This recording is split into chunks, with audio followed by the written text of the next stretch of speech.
Good morning, God bless, and what is great, good, and real.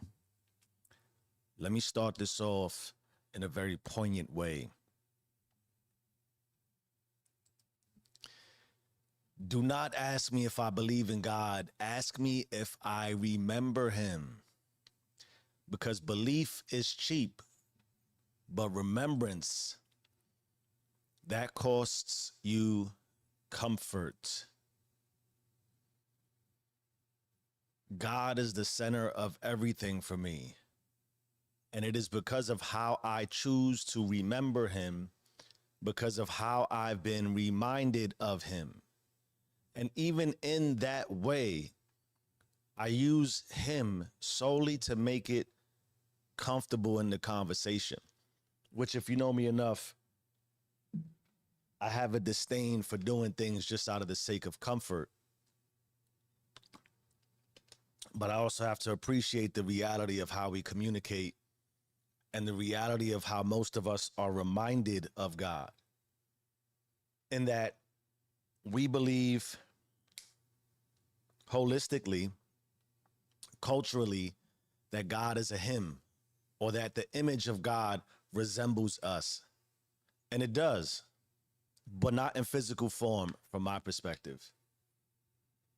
We're going to talk today about the image of God and consciousness, because I continue to post, and I guess the word will be promote, which I use loosely because I don't want to sell God for likes and subscribes and monetary abundance. But I can't neglect the fact that God is at the center of it all. And I thank God for the power of consciousness, which I believe is the ultimate image of creator. When I say, from my perspective, we are built in God's image, it is that God is the creator, the infinite, the essence, all unfathomable, undefinable in language. But the best I can do, and part of how I remember, is that it is all, everything. I've read a multitude of books, including the Bible. I've read Secret Teachings of Jesus. I'm knee deep into another scripture style book between Jesus and his disciples that is more Gnostic. I've read the White Book from Ramtha. I've read Conversations with God. I've read God Has a Name. I've read some of the the Kabbalistic versions. I've touched, just scratched the surface of Muslim religion as far as how Prophet Muhammad came to be and his belief and his balance of how he found God and promoted God. I endeavor out into all teachings. I don't block myself. Why? Because God gave us consciousness. And who am I to judge your version of God? Nobody. But all I can continue to take from everything I'm reading is that, and everything I'm learning, I practice on my own. I pray on my own, in my own style, my own version. Yes, massive research. Yes, massive time and dedication to do it my own way. Because that's the power of God. So the image of creator, God created all. Consciousness allows you the power to create, which means if you're creating to follow, or if you're following as a creator, that's your choice. Let's get a little bit deeper into this. I believe most people are out here worshiping paintings, worshiping pastors, worshiping whatever made them feel safe as a child. I'm no different. As I was sort of putting this outline together and I got to this juncture, I was reminded of my upbringing at home. Over the dinner table was a picture of like the Last Supper, Jesus and his disciples. And inside my family, it's like one of those things where everybody who's, within my age group, my aunts and who are my grandparents' daughters, and it's my grandparents' home, everybody wants that painting. Everybody wants that painting. We might surmise it's because of what it reflects, Jesus in the Last Supper, but it's more of what we were taught as children, the introduction of God, the constant image of God in our home. I was raised very standard. Catholicism was at the forefront. I did all of the sacraments or whatever it's called, right? I went through the whole process. So I get it. I appreciate it. I understand it. I'm not judging that. But part of what turned me off to the book, amongst other things, was the constant judgment, were the commandments. And it's not so much like follow, it's like follow or burn. I just don't think God would do that. I don't think that God would give us consciousness, the power of creation it's infinite for us in a finite way. We're limited in creation because we're limited in the image that we are built in physical matter and reality. But we have the infinite power of consciousness, which is just at a very, I think, in a diluted form. God is all and has no limits, right? We do, but we can create. You can create the life you see for yourself however you want. I say this on the regular. If I ask you, who do you think you are? You're going to tell me who you think you are. You are exactly who you think you are. That's consciousness. So you change who you think you are, you could fundamentally change your life. So for me, I worship the function. I worship the mirror. The way God came to me, and I say this with, humbly and respectfully. God found me before I found God. He whispered to me, thank God. And I still say this with a little bit of discomfort because some of it is fear of promotion. Some of it is I do not also want people to sort of join the journey and mistaken who my version is, and then find out later that the way I see it is a lot different than you, and you get offended. I'm not here to offend you, but I'm also here I'm not here to bend or break my version for yours. Some of the comments recently have really excited me because they conflict with my view. That's great. It's supposed to. But also, I respect your view. You don't think I speak as God would want me to speak because I offend you? Then that's part of my conflict with how you view God. It's not to fight you. Are we not emotionally enough, mature enough to at least understand and appreciate? Are you not God-driven enough to allow somebody else to feel how they want to feel about God? How did all these other religions come to fruition? Was it because there were contradictions? Was it because there were different visions? A combination of all those things? Consciousness. And then, of course, the reality of what people tend to do when they're given power. And God gives massive power, right? That's why it's so confrontational. I say God, everybody wants to see and hear God in the way that they want to see and hear God. I'm not here to give you God the way you want to see God. I'm going to give God the way God told me to give God. And if it gets me less likes and followers, it's not going to deter me or change the way I feel about God. So I worship the mirror. I worship the reflection. I worship who I'm resembling on a regular. I perform God. I don't speak commandments. I walk commandments through virtuousness, God, faith, honor, loyalty. I work hard to fight against jealousy and envy and rage and anger and coveting. I work hard to fight against seduction and temptation. What you might call the devil, you think somehow has some horns somewhere and is going to burn you. Whatever. If it keeps you straight, cool. But my God doesn't scare me into faith. It just doesn't. He didn't give me a statue. That painting, it was the function. He gave me consciousness. And every time I override fear, every time I choose peace over reaction, every time I speak truth when silence would keep me liked, I see his face.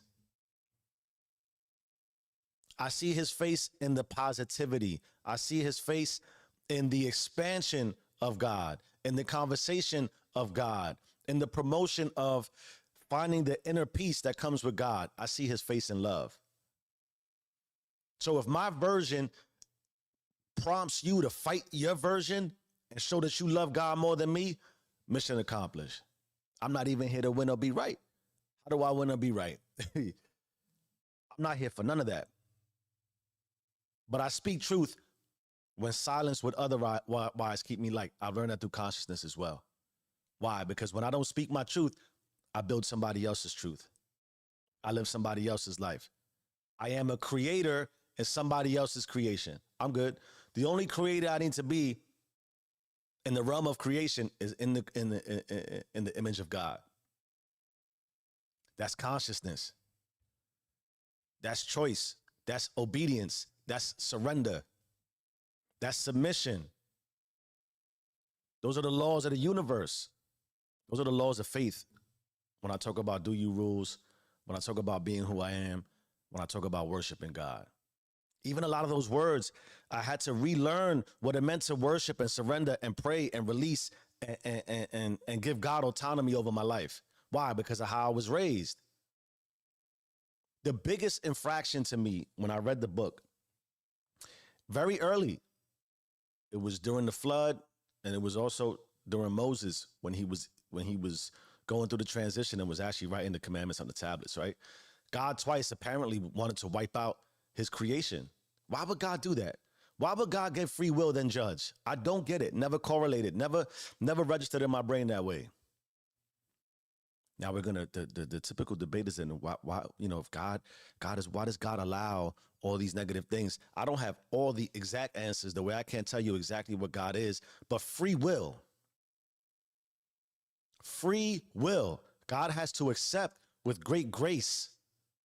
You know the type of grace and patience and love God has to have to allow evil?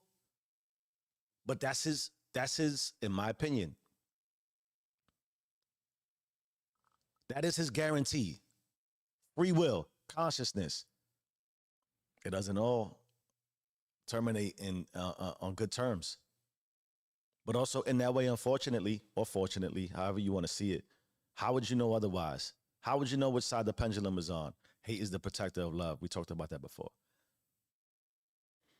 So we have to experience a little bit of evil, a little bit of downtroddenness, a little bit of self-doubt, anxiety, stress. We have to face obstacles. How else will we know to come out on the other side? How would we know to consciously create abundance? How would we have evolved as people? I talked just recently about the dominance of the church and the illiteracy that persisted and permeated in generations that well precede us. So much so that you wouldn't even probably do research on it. Imagine a world of illiterate people, which likely meant they couldn't create for themselves in greater capacity. Their consciousness was limited, diluted.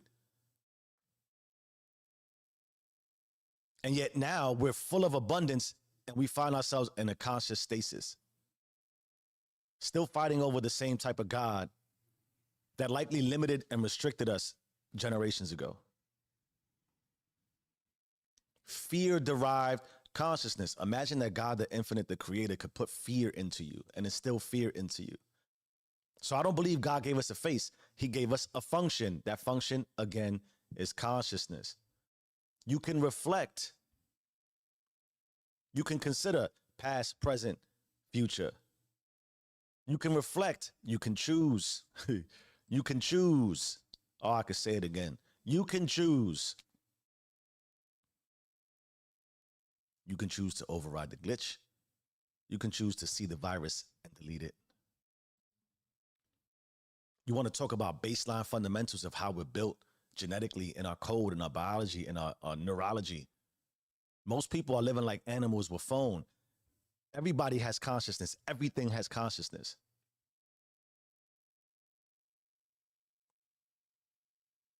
But fundamentally, the fear, the survival, you're just hungry and trained, clicking for stimulation.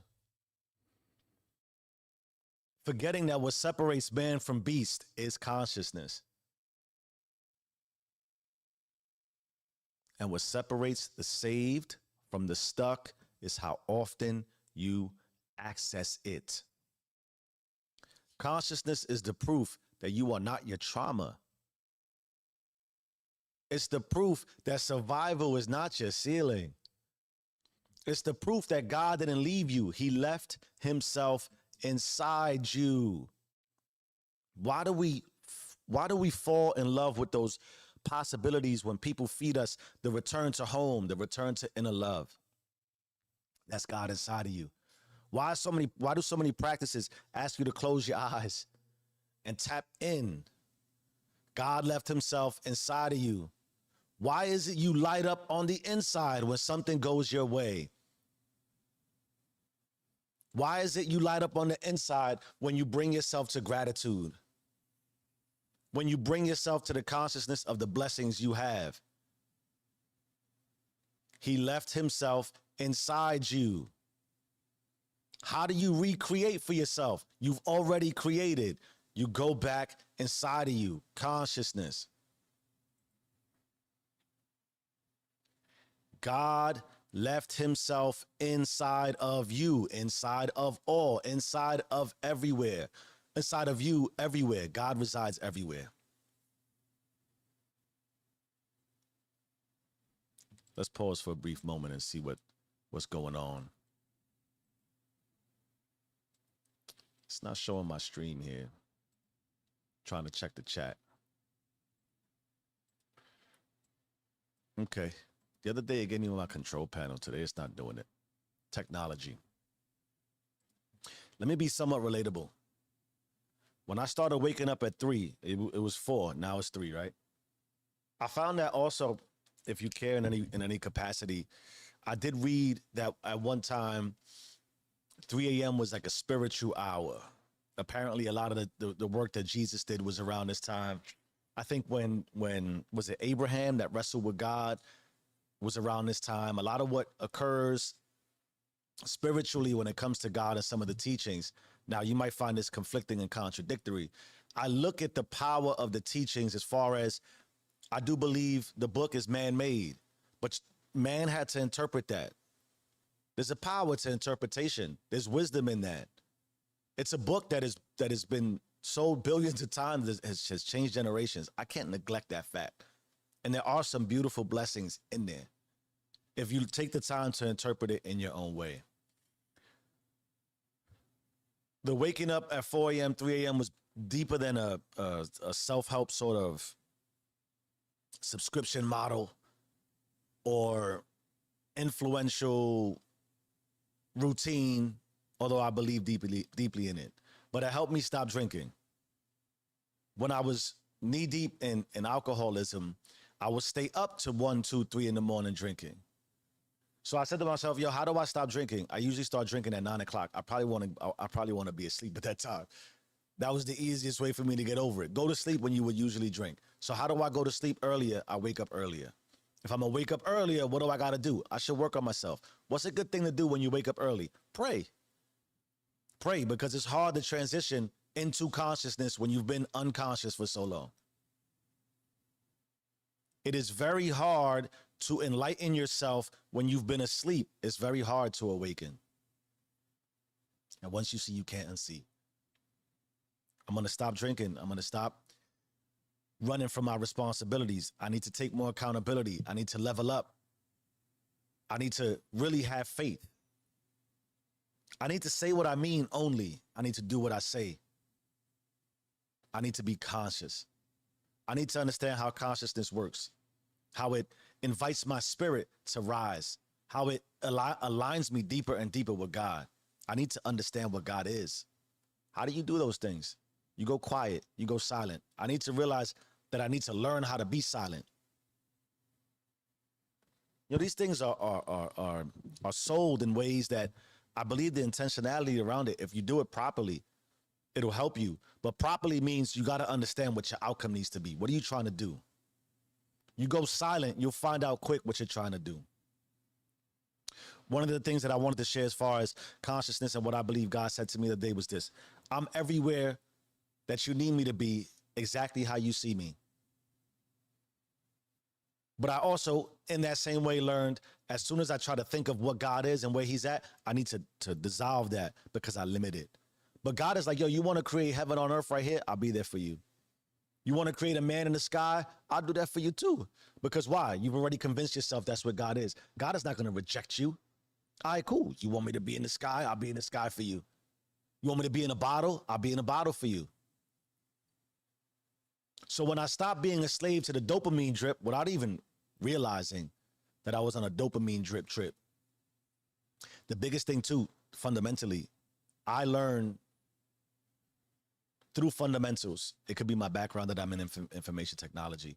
But when I know the inner workings, like I don't like to follow directions when I buy a something I need to build, but I know the directions will tell me the right things to do. I don't like to listen to people's opinions because I find people to be so flawed. Why? Because I'm flawed. That might be an inner insecurity of mine. But I understand too that when I'm listening to somebody, it's just their interpretation. And based on, I don't know how you came to that level of interpretation. I don't know how you came to that level of understanding. I don't know the exposure you've had, and that's big. Exposure is everything. So when I start to listen, read, or get logic that is sound and validated, it helps me understand.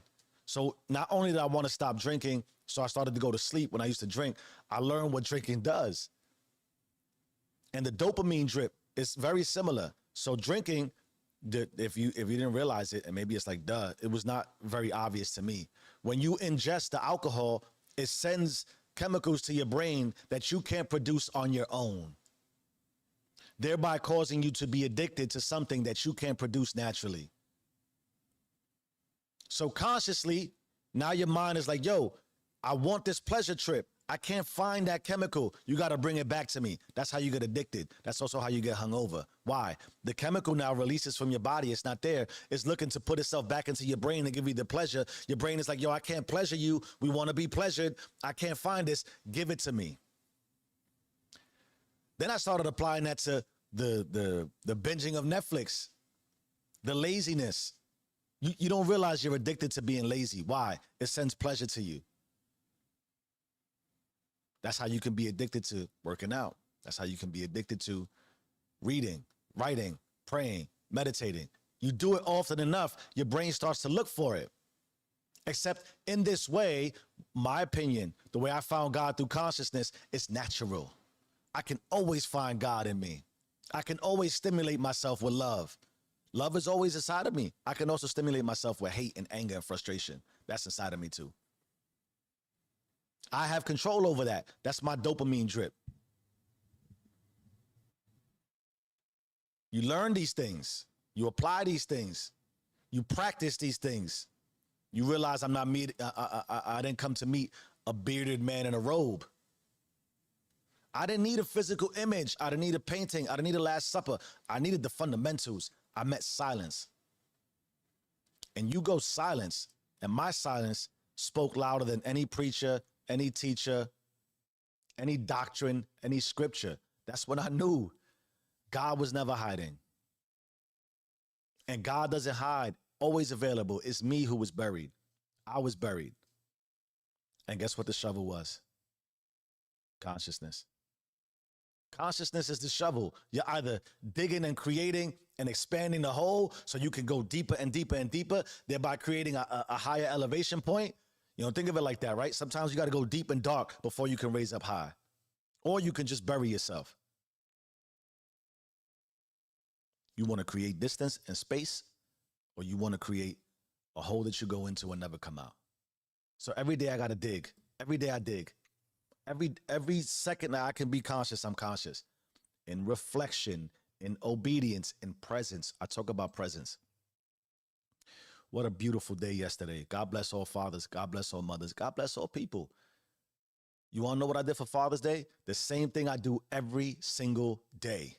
It's just in between that, I got a card, a couple of gifts, and some brownies.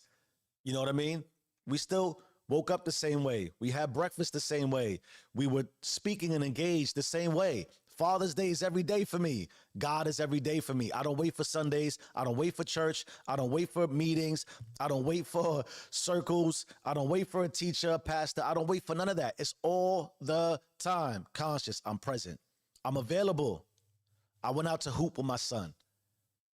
I had a separate little conversation with my daughter. Then I had some time with my son and my daughter. I had some alone time with my wife. I had togetherness with all of us.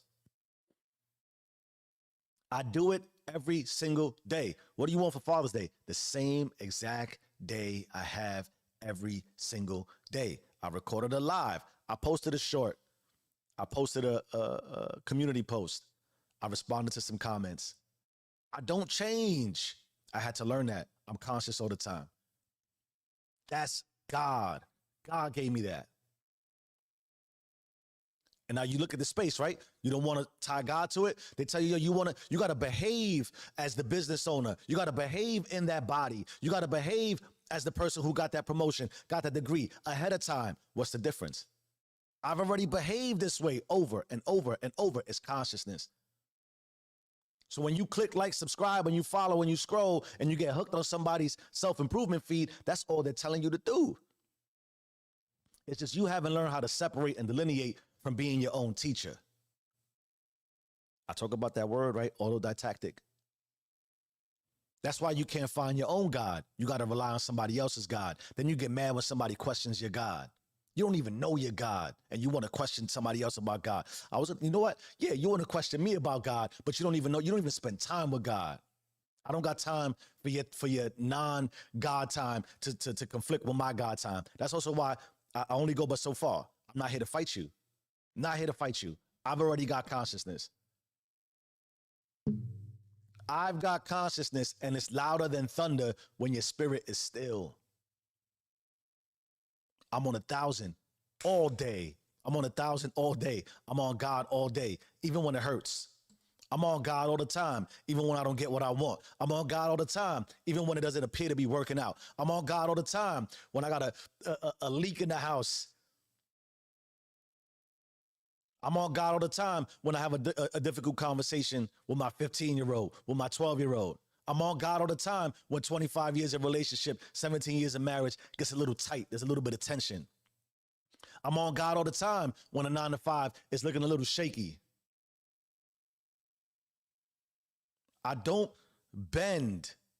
I don't stress over the emotion. I confront the obstacle, man. You want to fight me about God? Cool. You want to fight me about consciousness? Cool. I already understand. You are as right as you will always be. It's not for me to convince you. You've already convinced yourself. And guess what? The moment that matter of fact, it's not even you. Once I align and understand, oh, you're already convinced. That is God. That is consciousness. In my way, I won that. Why? Because God won. You think I'm trying to win just solely for me? I'm good. God always wins. I'm just hopeful that you're conscious of your consciousness. If you're conscious of your consciousness, I don't care how you spell God. You can spell it backwards. I don't care what you do. I don't care how you pray, where you sit, where you go. If God is winning, I'm winning. So for me, it comes down to stop asking what God looks like. Start showing me, better yet, start showing you what your consciousness is tuned into. Because that's the only image God ever gave you. Not the art, not the church, not the fear-based checklist. Consciousness. Consciousness is how God coded dominion. It is your ability to author, to script chapter and verse, not just to survive, man. Animals react. The image creates. So if you still blaming the world, or you still mad at me because of how I flow with God, still chasing blessings without obedience, still pretending to pray while scrolling for proof, and you ain't conscious. You're just awake. And that ain't even close to being the same. You own it or be owned by it. You either run the system or the system runs you. Change your mind, change your life. I am who I say I am. Do you and stay rich.